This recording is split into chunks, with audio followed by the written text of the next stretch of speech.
we want to talk about the clinical to admin handoff. I can't tell you how many times I've been the offender of just plunking somebody and running away. The end of appointment is so crucial.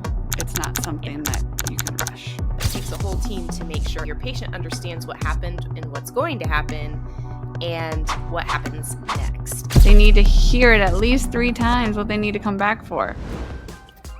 Welcome to A New Era of Dentistry, the ultimate podcast for uncovering the latest trends, breakthroughs, and real-life stories in the dental industry, hosted by Ashley Bond with Wisdom, along with co-host Stephanie Neville. This podcast will explore hot topics, chat with industry leaders, and share the stories that are redefining how dental professionals enhance patient care and the dental practice environment. Let's get started and reshape the future of dental care together, one episode at a time.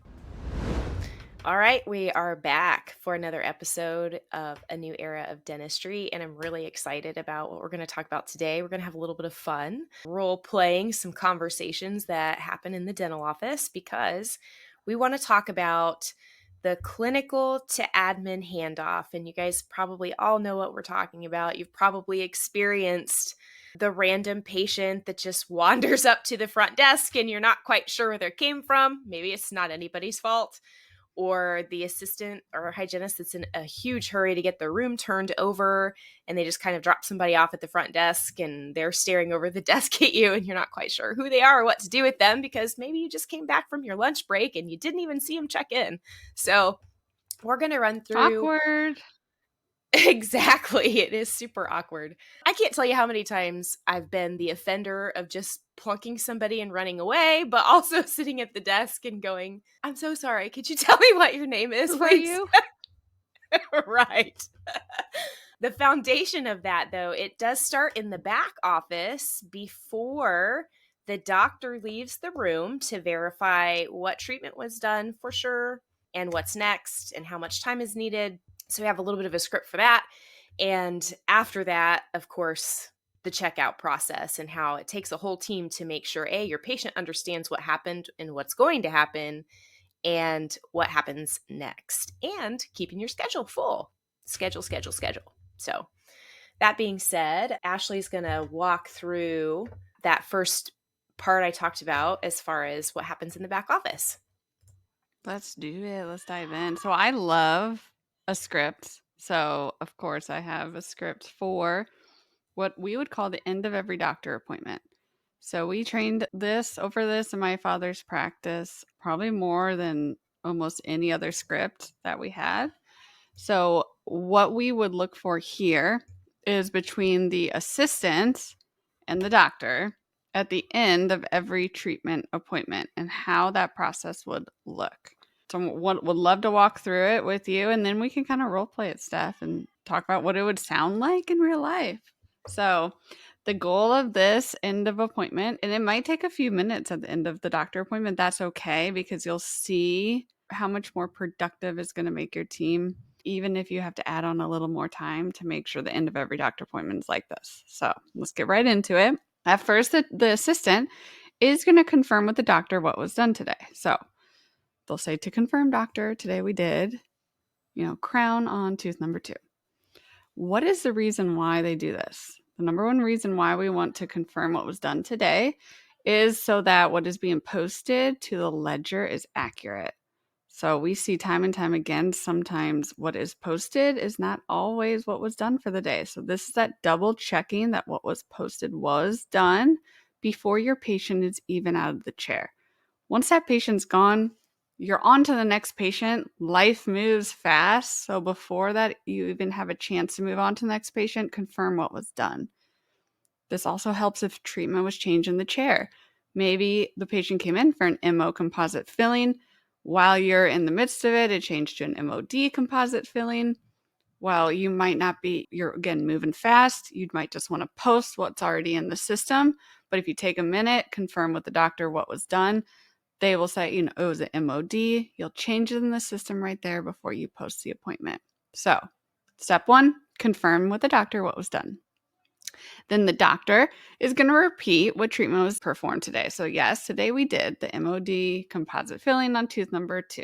The assistant at that time is going to post the treatment right away to the ledger on what was completed after they hear the doctor's response. If they need to correct it, that is the moment they're going to correct it and post it if needed.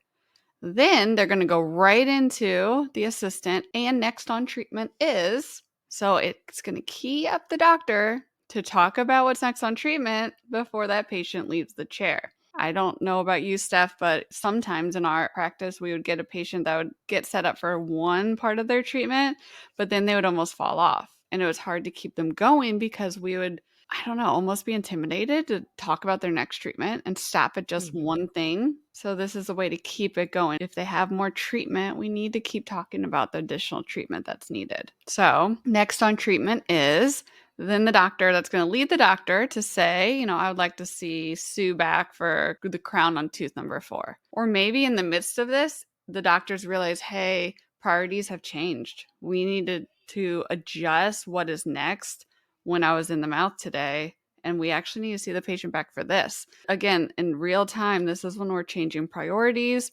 We're figuring out what is needed next for the patient, and we're talking about it right then. The assistant's going to be pulling up the picture, the x-rays to show the patient, talk with the patient right there, what is next, why this treatment is next, and why it's needed. And then the assistant's going to ask when and how much time would you like for that, doctor?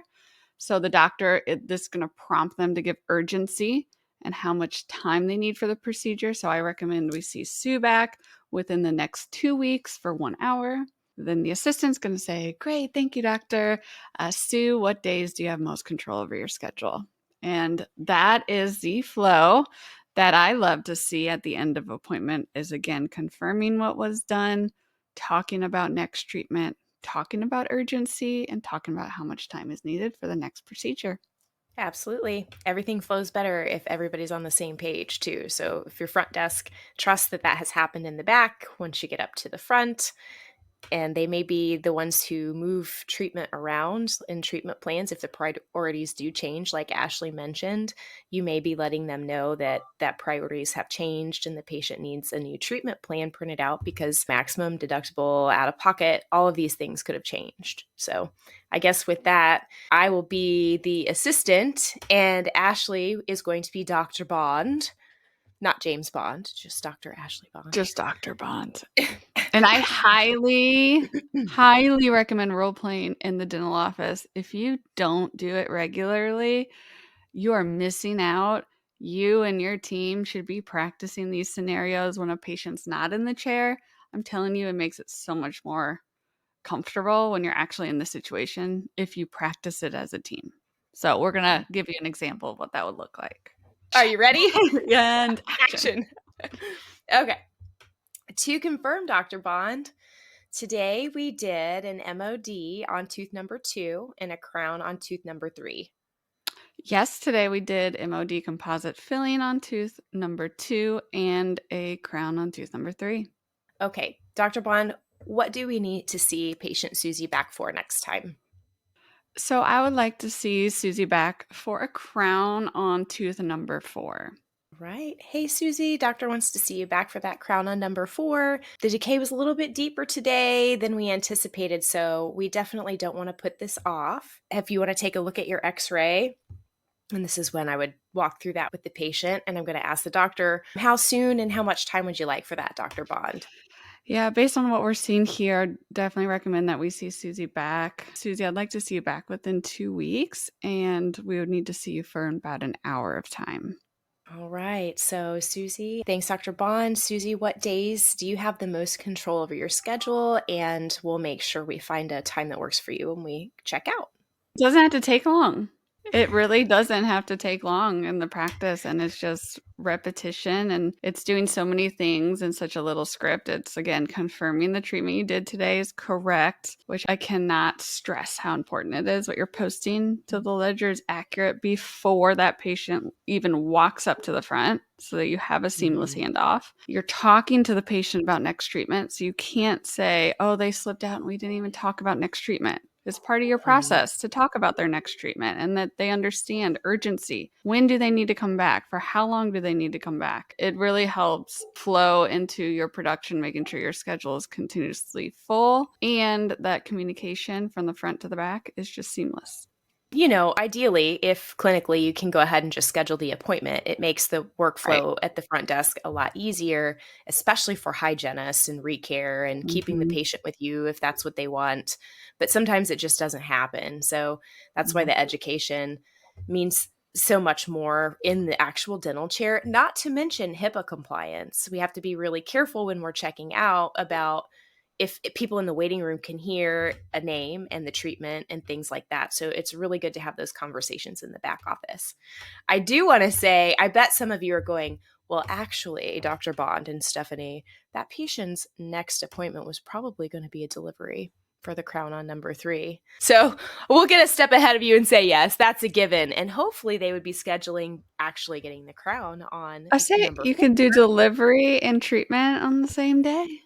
Exactly. And then you have Mhm. a nice, great contact there. I'll get a little clinical on people Exactly. for a minute here. Okay. So, moving into the next realm of things when we get up to the front desk. So, assuming everything went well in the back, but we're in an office where the protocol is for the front desk to go ahead and schedule the appointment, or maybe I just didn't have time because we're running behind that day. We're going to go up to the front desk, and Dr. Bond is now front desk admin team, and I am still assistant Steph. So, are you ready for this? I won't get a jump on this one.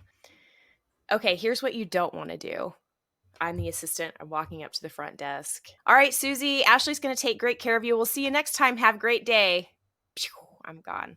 What Ah! happens then, Ashley, at the front desk? What do you say? Oh, hold on a second. Where? Yeah. Oh, let me find you in the schedule. Okay, what's next? Okay. Hold on. Let me get my bearings. But that happens all the time. It's not anyone's fault because the importance of the handoff hasn't been expressed, and it's usually because someone's behind. So it's just like, I need to get my room clean. So here.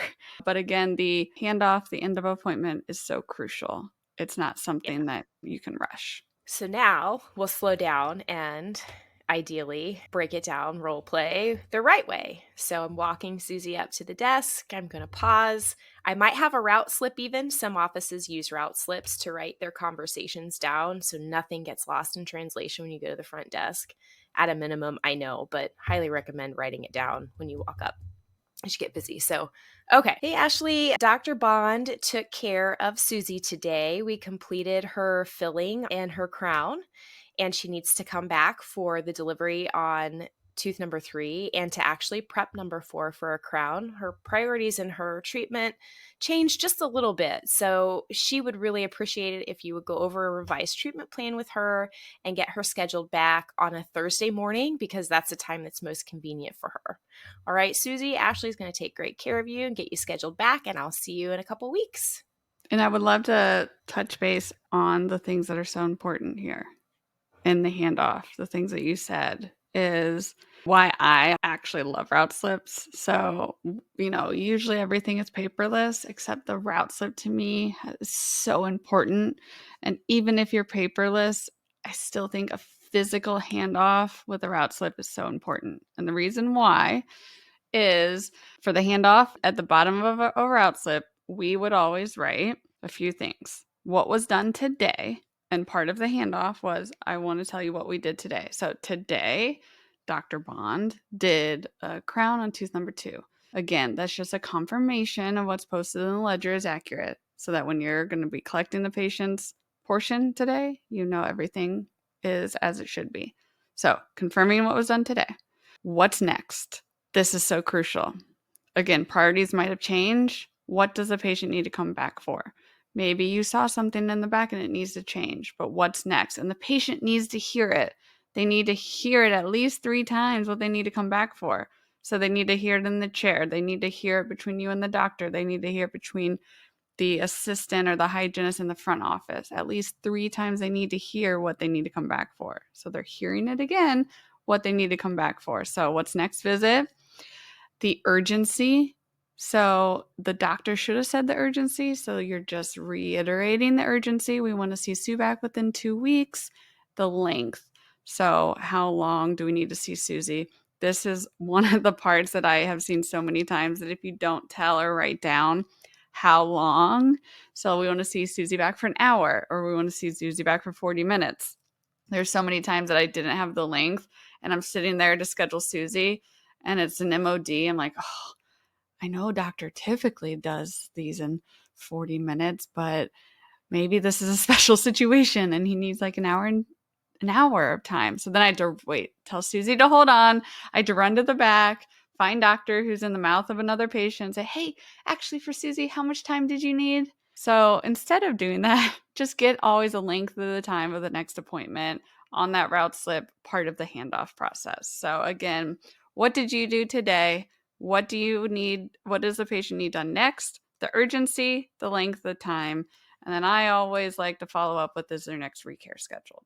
That's my process. I'm really glad you brought that up too, because I flew straight through that from memory. And even after probably doing it, I can't even tell you, I'd like to say 1,000,000 times in my career, how much time was needed is exactly what I forgot in our fake It's so easy to handoff. forget. I did not say that. It is so easy to forget. And, I know a lot of people have it use settings in your practice management software. So it's like 15 minutes per tooth or surface or whatever the case may be, but those don't work a lot of the time. Sometimes it makes the appointment huge, so you risk running behind or not having a full schedule because something's way too long. So I'm really glad you brought that up. It is the number one reason why I would have to run to the back at working at the front office.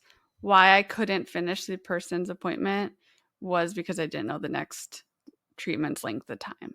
So I'd had to, and we were very staying on schedule and having the correct time blocks was so important to us that it wasn't let me guess and figure it out later. That was very important to us. So I'd have to run back. It caused a little more chaos than it needed to. So again, part of the handoff, and I love route slips, is what was done today, what needs to be next, what's the urgency, the length of time, and do they have their next recare scheduled? All of that can be at the bottom of a route slip. You can use an acronym. You don't have to write everything out. It could be very simple. I have a cheat sheet on that if you like it. Shoot us an email, info@withwisdom.com. We can send it to you. But it makes all the clinical to admin handoffs easy. Hygienists too. Like this should be every single clinical to admin handoff. With our hygienist, we always had this system as well. And I think part of the scheduling recare, because they scheduled recare in the back. But even if that was their process to schedule recare in the back, if it wasn't done, they would write that on the route slip, that it wasn't scheduled and why, so that the communication was clear. Oh, they didn't schedule their recare because they're in college and they're going to be back on this month, so we need to make a note to call them. Just helped the communication be super clear between the back and the front. Yes, I'm glad you touched on hygiene too. That's one really good way to even remember as a hygienist yourself. Say fluoride wasn't treatment planned or in your appointment. If you're a Dentrix head, you know what I mean when I say set complete. You trust it's all in that appointment block. You set complete. Oh, but you did fluoride or you added a PA, and you walk up and you're looking at their out slip and thinking through what you actually did. You may actually catch that you forgot to put something in the back, and that's when your admin team can help you. So all really, really great advice. Like Ashley said, email us at info@withwisdom.com. Check out all of our resources on our website, withwisdom.com. There's a lot pertaining to patient conversations and treatment planning. We had a webinar that really dives deep into that with a guest speaker. So much out there. And if you don't find what you need, let us know. We're here for you. That wraps us up for today. Good to see you all, and we'll see you next week. Thank you for joining us on today's journey through a new era of dentistry with your host, Ashley Bond.